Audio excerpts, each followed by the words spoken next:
sana pinagmasdan ang iyong ganda, at hindi na rin pinansin pa bawat ngiti mong may gayon.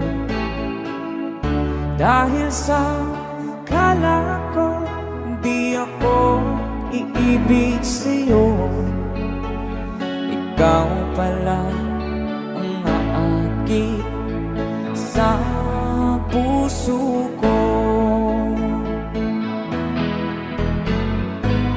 Kaya nga'y waring gulong-gulo ang puso at isipan, araw-gabi ay